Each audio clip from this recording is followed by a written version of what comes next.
and welcome to Prudent Media News. First, a look at the headlines. Pranab Mukherjee voted as the 13th President of India to take oath on 25th July. Pranab sweeps poll with 69.30% votes. BJP says will challenge Pranab's candidature in court.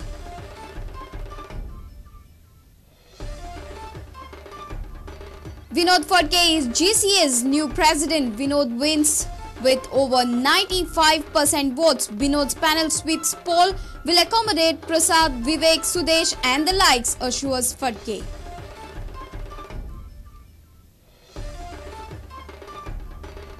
Every Goan and a newborn has debt burden of 60,000 rupees per head. Debt and liabilities touch 8,700 crore mark, burden 7% above state's debt repayment capability. Watch special report. Enjoy whitewater rafting now in Goa. CM inaugurates rafting at Valpoi. Water sports in rural area will help boost the local economy, says Parikar.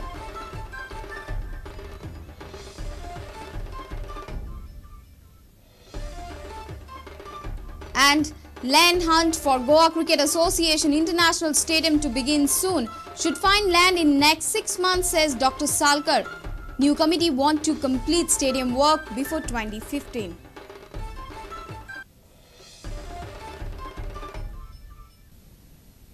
And now the news in detail. Pranab Mukherjee is the 13th President of India. Pranab, backed by UPA, polls 7,13,000 votes to defeat NDA's candidate Purno Sangma. Mukherjee will be sworn in on Wednesday, that is 25th July, and will take charge as a successor to President Pratibha Patil.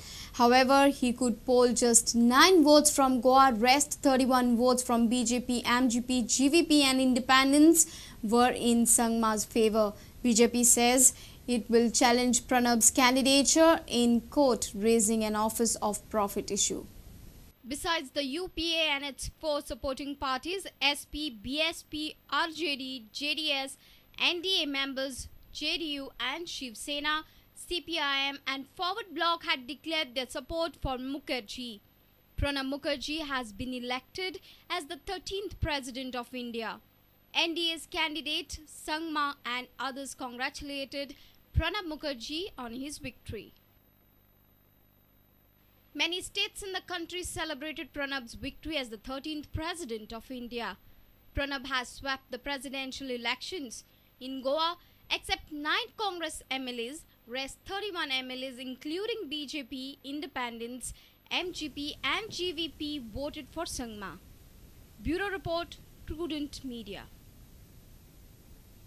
It was a result that even Vinod Phadke did not expect. Foreseeing the support of 86 clubs, Vinod Phadke got 96 votes, whereas Shashikant Sardesai got just 2 votes. Every member on Vinod Phadke's panel got elected, and that means 100% victory of Phadke's panel. Even P.S. Sandhu won in the life member category by a narrow margin. Meanwhile, newly elected President Vinod Phadke has assured that he will accommodate former Secretary Prasad and a few others. The new managing committee vows to have zero tolerance to corruption and start work on the international stadium within a year. A total of 98 clubs turned up to vote, whereas 781 life members turned up to vote. In the end, Phadke won by a thumping margin. All 13 on his panel went through easily, while Sandhu was run close by Sujay Netravalkar for life members post.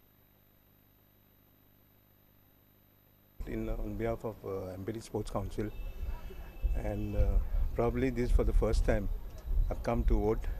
Normally it was all these elections maybe were unopposed. Only one single panelist to come. You know, I told you I'll get at least 90% votes. But I think I got more than that. And I feel this victory is very transparent. Where is Prasad going to find a place? No, we'll accommodate him somewhere or the other. Because we have a lot of work. And not only he, there are other members like Sudesh Prabhudesai, Mr. Meghna Chirodkar. These are the members who have worked for cricket. Now, I know last 3 years they were working. And even Vivek Pednekar. Who's going to be your secretary and treasurer? Have you decided on that? No, I have not yet decided. Also my club, Stamina Cricket Club, which was thrown out by the last managing committee. and they have not granted us the vote. We have we have participated and won maximum tournaments in Goa. So all the club members, they were knowing me. So and my rapport with them, that has paid price, and I've got the highest votes. Where do you feel you can be accommodated as an office bearer? That is up to the president. It is the prerogative of the president. Finally, after 12 years, you can see from the turnout which has taken place today, huge numbers of live members have come for voting. One can say that finally the democracy has arrived in GCA, and I hope this democracy continues. So with this now, the huge responsibility, huge faith which all the club members have entrusted in the panel headed by Vinod Phadke, now the responsibility has come on him to perform. A sports reporter Nikhil Pereira with video journalist Dinesh Karpe from Porvorim.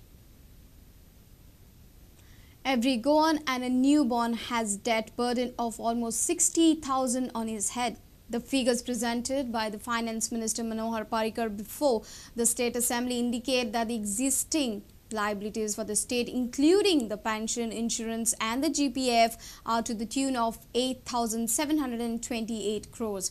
That means for a population of 14,50,000 per head, loan touches a figure of 59,893 rupees mark. It is 7% more than the state's repaying capability. Watch this report. The debt burden on the state is rising. The incumbent government and the finance minister points his fingers to his predecessor for this crisis.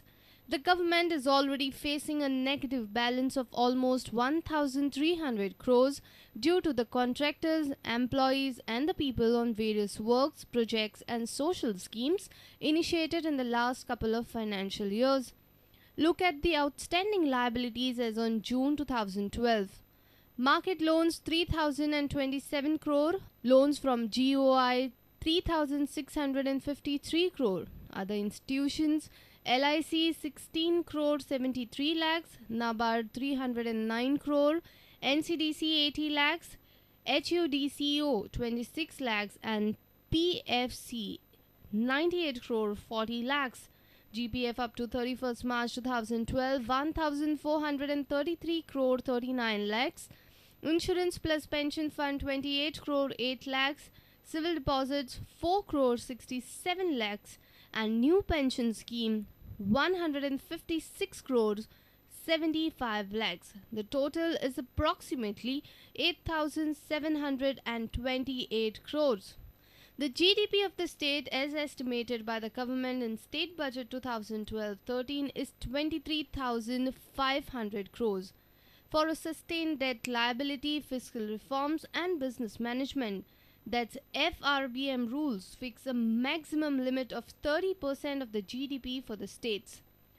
For a total debt liability of 8,728 crores in case of Goa, this ratio touches 37% mark, almost 7% above sustainability limit. The rising debt burden is mainly on account of an unproductive capital investment on pending projects, works and the land acquisition. In addition, there is a huge burden of salary, wages and the pension liabilities on state government with its army of 56,000 employees, which is much above the national per capita ratio. A tough task ahead for the Parrikar-led government to impose fiscal discipline. Bureau Report, Prudent Media. It's time for a short break. Stay tuned.